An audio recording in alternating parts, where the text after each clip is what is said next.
காணாமல் ஆக்கப்பட்ட தமது உறவுகளை தேடும் மக்களின் போராட்டங்களுக்கு இதுவரை தீர்வு கிடைக்காத நிலையில் பாதிக்கப்பட்ட மக்கள் பல்வேறு தரப்பினரிடமும் உதவிக்கரம் நீட்டி வருகின்றனர். பொறுப்பு வாய்ந்தோரிடம் கையளித்த உறவுகளை மீள கையளிக்குமாறு வலியுறுத்தி யாழ்ப்பாணத்தில் உள்ள ஐக்கிய நாடுகளின் பிராந்திய அலுவலகத்திடம் மகஜர் ஒன்றையும் காணாமல் ஆக்கப்பட்டோரின் உறவுகள் இன்று கையளித்தனர். சர்வதேச ஒத்துழைப்பை வலியுறுத்தி 10 அம்ச கோரிக்கைகளை முன்வைத்து யாழ்ப்பாணத்தில் இன்று கவனியிருப்பு போராட்டம் முன்னெடுக்கப்பட்டது. எங்களோட சொந்த இடங்களை இருக்க விடணும், எங்களுக்கு எங்கட காணிகள் வேணும், எங்கட பிள்ளைகளுக்கு எங்கட இடமே தெரியாம போய்விட்டது. 96ஆம் ஆண்டு ராணுவத்தில் இந்த பிள்ளை வீட்டில் வச்சு கைது செய்யப்பட்டது. எங்கட பிள்ளைய முடிவு என்னன்னு தெரியாம இருக்குது. ஆனால் ராணுவம் தான் கண்டிப்பா பிள்ளையை கொண்டு போறோம்னு எங்களுக்கு நல்லா தெரியும். அந்த இடம் ராணுவம் தான் எங்க இடத்துல இருந்தது. சட்டத்துக்கும் மனித உரிமைகளுக்குமான கட்கை நிர்வாகம் வடக்கு கிழக்கு ஒருங்கிணைப்பு குழுவோடு இணைந்து ஏற்பாடு செய்திருந்த இந்த ஆர்ப்பாட்டத்தில் காணாமல் ஆக்கப்பட்டவர்களின் உறவினர்களும் கலந்து கொண்டிருந்தனர். நல்லூர் ஆலய முன்றலில் இருந்து கோயில் வீதியூடாக நாவலர் வீதியில் உள்ள ஐக்கிய நாடுகளின் பிராந்திய அலுவலகம் வரை பேரணியாக சென்ற மக்கள் தமது கோரிக்கைகள் அடங்கிய மகஜர் ஒன்றையும் கையளித்தனர். இலங்கையில் கடந்த காலங்களில் நடந்த போர்க்குற்றங்கள் மற்றும் அரசியல் படுகொலைகள் ஜூரி முறை விசாரணைக்கு உட்படுத்தப்படுவதனால் பாதிக்கப்பட்டவர்களுக்கு உரிய நீதி கிடைக்காது போகிறது. குமாரபுரம் கூட்டுப்படுகொலைகள் மற்றும் பாராளுமன்ற உறுப்பினர் ரவிராஜ் படுகொலை வழக்குகளில் உரிய சாட்சிகள் இருந்தும் குற்றவாளிகள் ஜூரிகளால் விடுவிக்கப்பட்டனர்.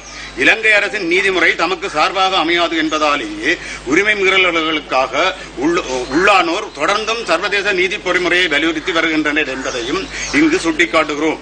சர்வதேச நீதிபதிகளை கொண்ட நீதி பொறிமுறை உருவாக்கப்பட வேண்டும். நிலைமாறுகால நீதி சட்டம் உருவாக்கப்பட வேண்டும். காணாமல் ஆக்கப்பட்டோர் பணிக்குழு அறிக்கையின் பரிந்துரைகளை இலங்கை அரசு முழுமையாக நடைமுறைப்படுத்த ஆவண செய்ய வேண்டும். படையினர் வசமுள்ள மக்கள் காணிகளும் பொது காணிகளும் மக்களுக்கு மீள கையளிக்க வேண்டும்.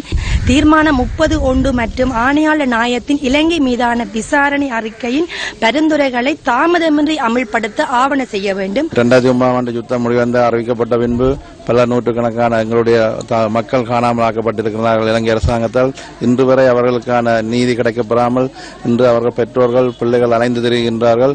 குறிப்பாக இந்த ஐநாவில் இந்த 2 வருட கால அவகாசம் வழங்கப்பட்டிருக்கின்றது. அதே நேரம் ராணுவத்தினரிடம் சரணடைந்தவர்களுடைய நிலைமைகள் இன்று வரை எங்கு என்று தெரியாத நிலையில் இருந்து கொண்டிருக்கின்றார்கள்.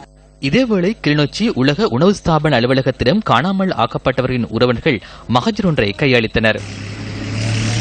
இறுதிக்கட்ட யுத்தத்தின் போது கையளித்த தமது உறவுகள் தொடர்பிலான தகவல்களை வழங்குமாறு ஐநாவை வலியுறுத்தும் கவனிருப்பு போராட்டம் ஒன்று இன்று வவுனியாவில் இடம்பெற்றது.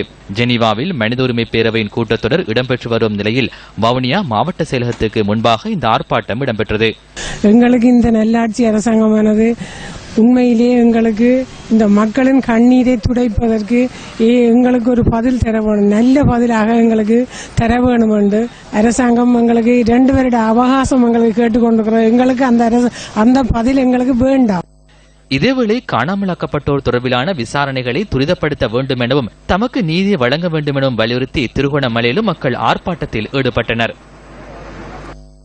மாட்டுக்கு போன பிள்ளை இல்ல, பாடசாலைக்கு போன பிள்ளை இல்ல, வெள்ளாமட்ட போன புருஷன் இல்ல, இப்படியான சூழ்நிலை இருந்தா எங்களுடைய எதிர்காலம் எப்படி போகுது? நாங்க இருக்கிற கீழ்கண்ட எப்படி நாங்க வளர்க்கணும்? ஒரு ஆண் உதவி இல்லாத நம்ம